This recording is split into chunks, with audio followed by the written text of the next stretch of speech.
everyone, welcome back. Now the article today was about a Midwestern family. So not quite from where Pauline is from, but a little bit more north in the central United States. They typically have, what would you say, the same stereotype like Southern hospitality?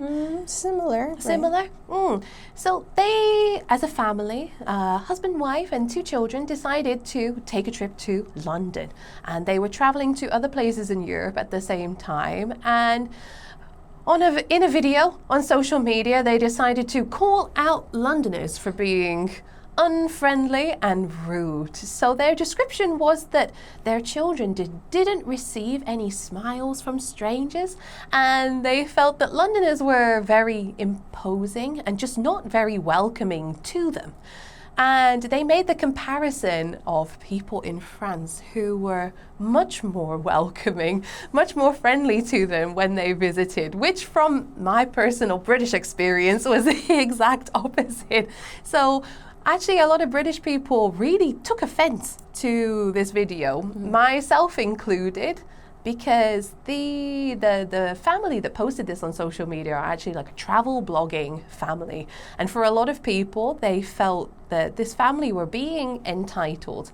I don't think, as a person, I don't expect to receive smiles from random passers-by in the street. Yeah. Even, as I said in the preview, a lot of people would randomly start a conversation with you. In the UK, I don't expect that, but oftentimes it would put me in a really good mood. I was like, oh, she was so friendly, even though I think maybe some people might find it uncomfortable. But it seems that this family travels for a living, and they had a really negative impression of London. Now, for me, as I said, whenever I come home from Korea, London is usually my pit stop before I go back to my hometown. And every time I go home, I always leave with the same impression of, oh my God, everyone is so friendly. You cannot imagine, if you've never been to the UK, how chatty people are in a shop. And it doesn't feel like it's a way for people to sell you things, like disingenuous, like they genuinely want to know. And especially in London, when I tell people, because obviously I sound British, they find it really interesting and ask me a lot of questions about living in Korea. When they ask me why I'm usually buying so much stuff, that's why they're very curious about my shopping purchases. So they ask a lot of questions about me, and for me it's a breath of fresh air, because maybe as a foreigner living in Korea, people don't tend to start a conversation with me very often. So for me, British hospitality is something that I really treasure when I go home, and it makes me feel like proud to be British.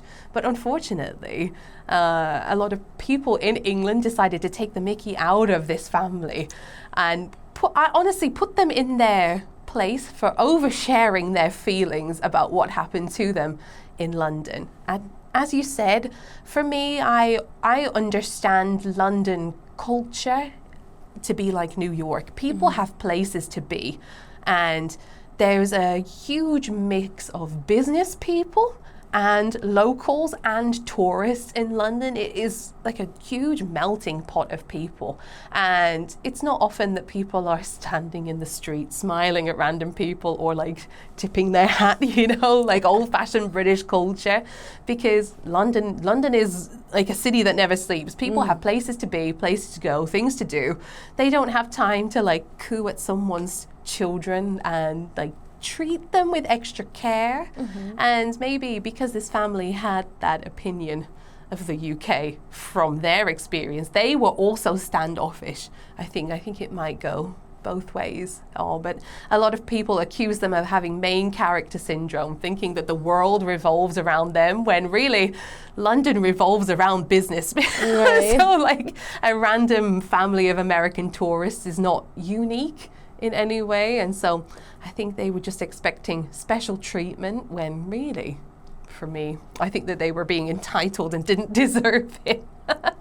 So thinking about that, if a stranger looks at you and smiles, how do you feel usually? Creeped out. Creeped out? Why are you looking at me and smiling? I think it depends. I think it depends on the smile. Yeah, right. Even though I grew up in Texas and we do have that Southern hospitality, when you grow up with such a, like I said, a very genuine reason for talking or saying something nice to put people in a good mood, as opposed to kind of like fake. I might say, like in Washington, D.C., there's a lot of nice words being passed along, but they don't have, like, they're empty. It's just there's nothing behind it. Sometimes you might get the same thing from, like, if you go to Olive Young and the employees are expected to tell you, like, if you need anything, please ask me, but it's like, please tell me if you need anything. We're around. As opposed to like, oh, sweetie, do you need anything? Here, I have a basket for you. You look like you're tired. Here, have some of this. Go ahead and sit down if you're too tired. There's a difference. So I think so too. I'm very wary of intentions with why are you smiling at me? What's the reason for it? So my first thought would be like, stop that. Why are you doing that? Unless I know the reason for it, then. But I mean, I'm not going to be rude at someone. Maybe just kind of like a little nod and then go about my way. Please don't smile at me. How about you? As I said, I think for me it depends on the situation, because there's definitely a way to smile at someone creepily, like that kind of thing. Like if someone's looking at me like that, I'm like, I am going to get off the train.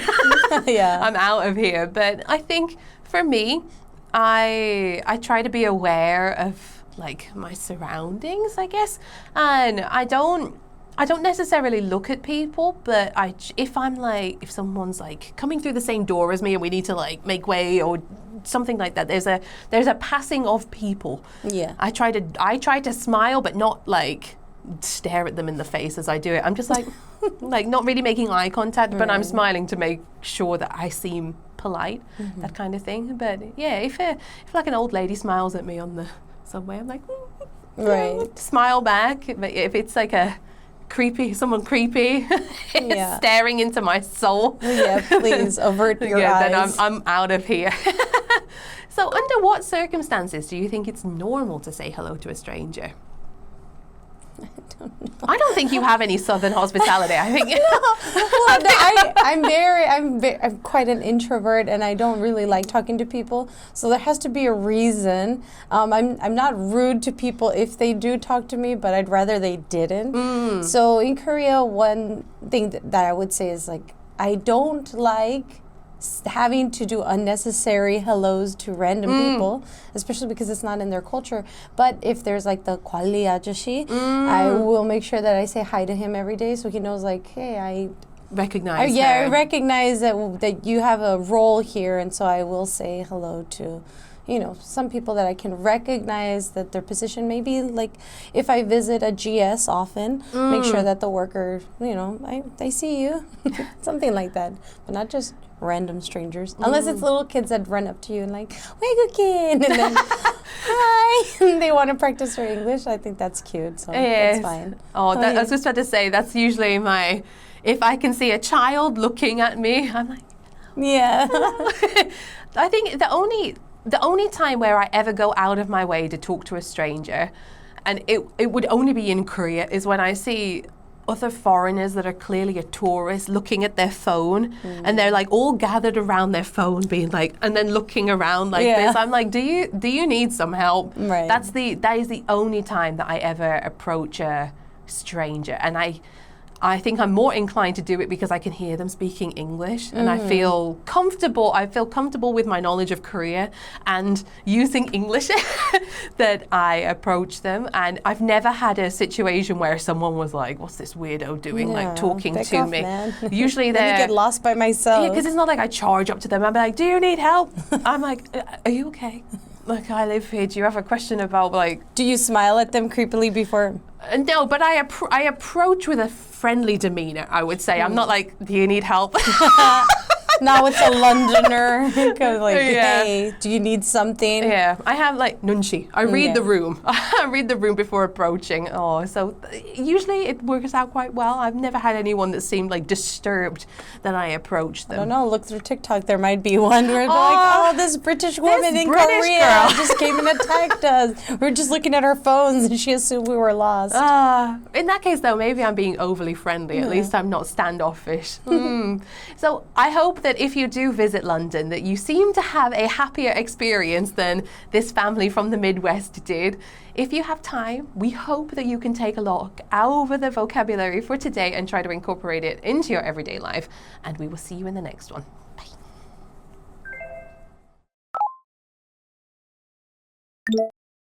Midwesterner.